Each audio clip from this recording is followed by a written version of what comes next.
Welcome to the first and likely only episode of Cheap Shit Review with your host, the Dishonorable Reverend. Today, we will be reviewing the Huion H420 graphic tablet, which sells for $29.99 plus free shipping on Amazon. Link below, unless I forget to put it there, which I probably will.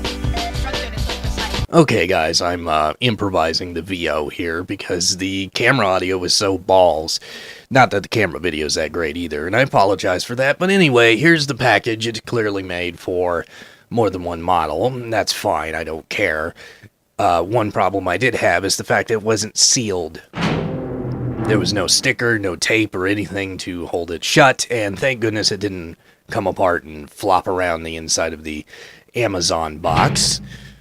Anywho, once I picked it up, one of my first impressions was how light it was. It's just practically weightless, and honestly, it feels super cheap because there's that type of plastic, and it's kind of hard to describe why, but it just feels super fucking cheap as shit.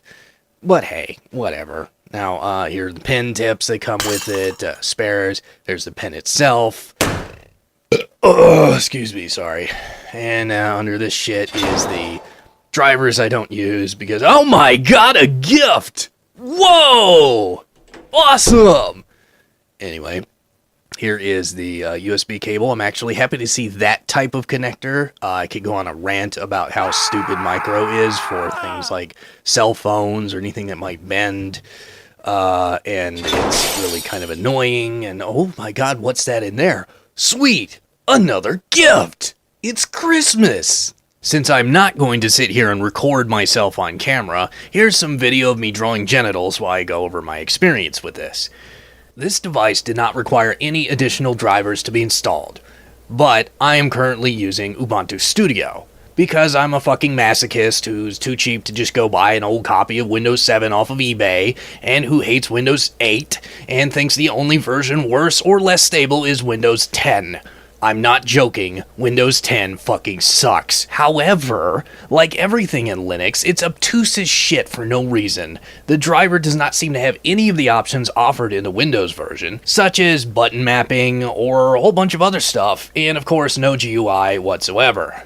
Hooray. The button defaults seem to be, from top to bottom, shut the fuck down, no idea, and minus. In actuality, they are Shift L plus KP subtract, Control L plus F, and Alt L plus F4, which seems to be reversed for me, but whatever. Googling this did come up with several solutions. I am far too lazy to try at this moment, but it seems that people got it working just fine. I am also not a graphic artist, or longtime Linux user for that matter, with loads of tablet experience.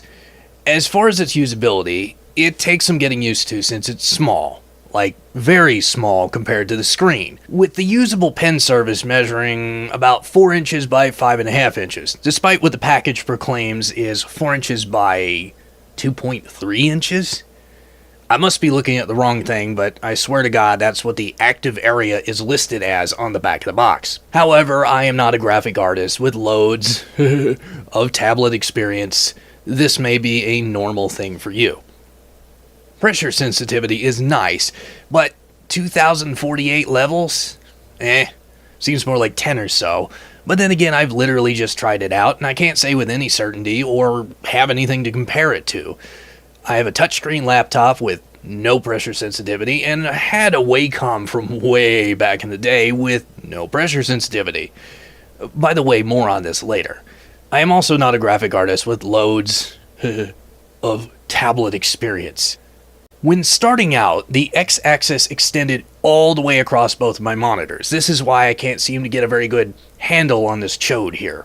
That, and I'm not a graphic artist with loads of chode handling experience. Oh, what a fucking dumb joke. The solution I found was to turn off my second monitor, which was a TV, and then turn it back on, and then Ubuntu would notice it, and I had to, not configure it, and then it would be restricted.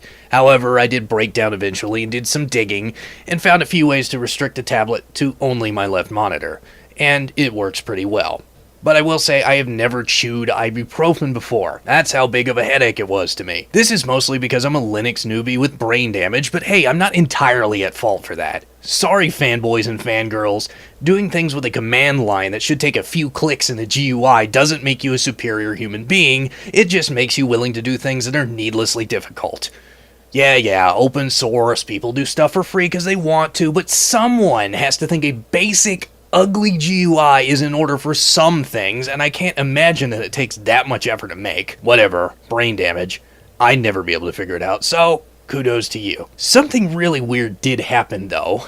When I was finished setting the thing up properly and configuring it, suddenly Krita developed this horrendous pen lag that wasn't there before. After researching the problem, it's just a problem with Krita itself for some reason, regardless of the input device. No idea why it suddenly appeared for me, but either way, I'm not alone in this, and it works just fine with GIMP. GIMP may not be as pretty or art-focused, with no support, as far as I can tell, for any sort of pressure sensitivity, but whatever, I'm a dumb guy drawing stick figure fan comics, title cards, and human genitals. I don't really have much to complain about if the fancy pressure sensitivity bells and whistles that I probably won't benefit from don't work. However, if you are interested in this tablet for all of that, and are an Ubuntu Studio user, this might be a consideration. Is it Ubuntu or Ubuntu? Apparently, though, it's a problem that happens no matter what tablet you use. So I think the H420 here is innocent. It also sometimes happens on other OSs with different programs and different tablets. You might just be fucked. Bottom line, mileage may vary, but it seems to work very well for the price.